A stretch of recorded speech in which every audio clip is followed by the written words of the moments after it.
Welcome to a micro episode of the Park Life podcast. I'm Michael Croker. Marilena Lacey is approaching an incredible milestone. 30 years of service with Warner Brothers Movie World on Queensland's Gold Coast in Australia. She'll be celebrating this achievement directly in the 30th year of the park itself. Marilena works in the retail division and happened to be close by on a Friday afternoon at the end of her shift. So I asked if she would sit with me for a quick chat, and she obliged. So here's that conversation. I'll have more long-form episodes returning later in April. So 30 years would mean you were here in the very first year of the park. I definitely was, before it actually opened. Where did you come from before you started at Movie World? I moved up from Victoria up to Queensland, and my husband saw that this was going to be, they were building this, and he said to me, "You should apply." And I've gone, "Oh, no, I don't know, I don't think so." So he got an application form and I filled it out, and within a week I had a phone call saying, "Can you come in for an interview, please?" Why did he think that that job or that place would have been a good place for you? Oh, well, he just thought that because we just moved up and I was home with the kids, so that I needed to get out and meet people.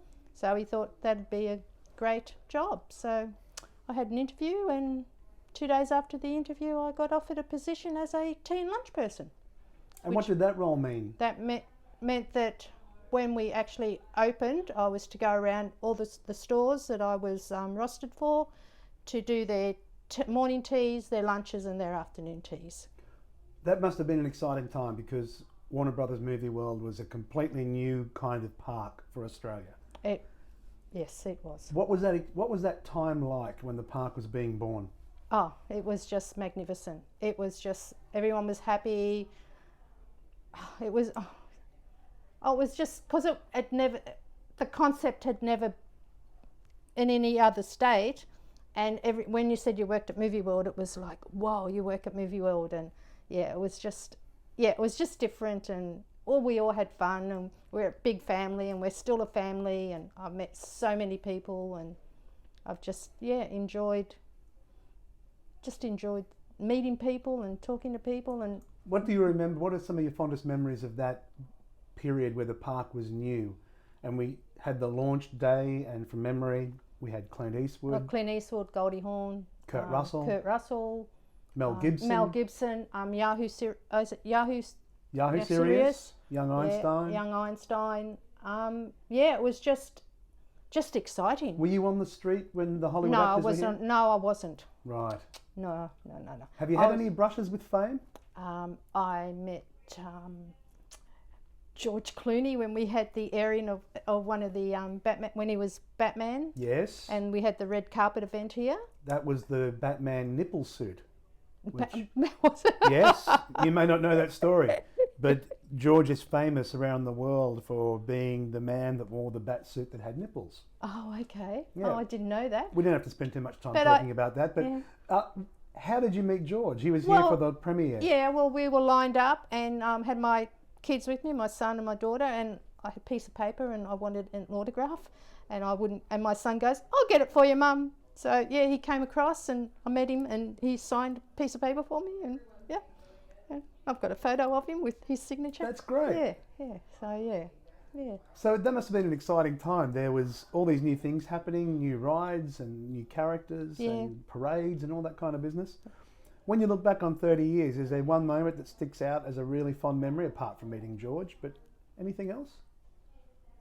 I remember when we used to have special events at night, and I was working in the department store, and we had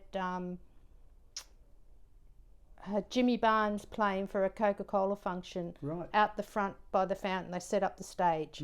So that was really, because I'm a Barnesy fan, so it was great to see Barnesy, and not have to buy a ticket to see him. That's perfect. Did you ask him for an autograph? No, I didn't. Right. But apparently he came into the department store later, and he'd been drinking and he left his glass there. So one of the girls grabbed the glass he left, because she was a Barnesy fan.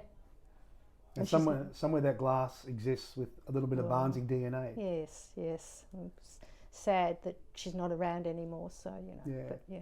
30 years has obviously gone by pretty quick. It's an amazing story, isn't it, to have had 30 years Yes, in the business? in the business, yes. I never thought that I would have been here for 30 years. What do you think, if you had to wrap it up, what keeps you enjoying it? I sometimes walk past your store. We'll have the parade going in the middle of the afternoon. It's not uncommon to see you out front of your store dancing. Yes, yeah. And then you'll go back in and finish what you need to do once Yeah. the guests start coming off the street and Yeah. back into the store. There's obviously that joy in you for still being in the environment that you're in. Yeah.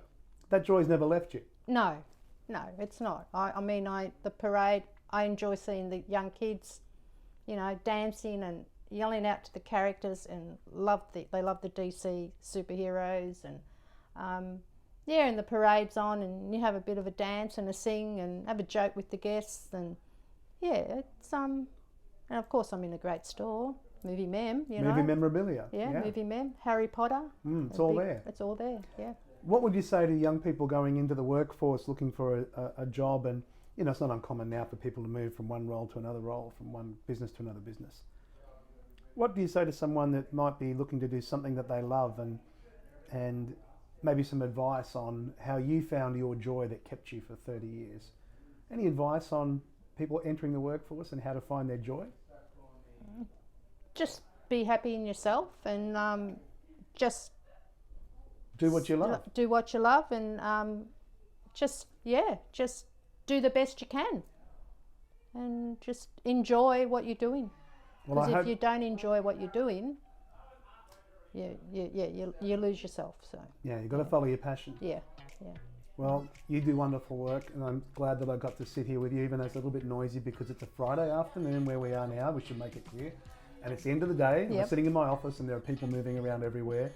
And you were just happening to come by and say goodbye, and I pulled you in for a quick chat. So I appreciate you doing that. And thank you, Michael. I appreciate chatting to you all the time. I appreciate chatting with you. I look forward to working with you for another 30 years. Oh, yes, I'll be quite old, won't I? We might be both pushing it.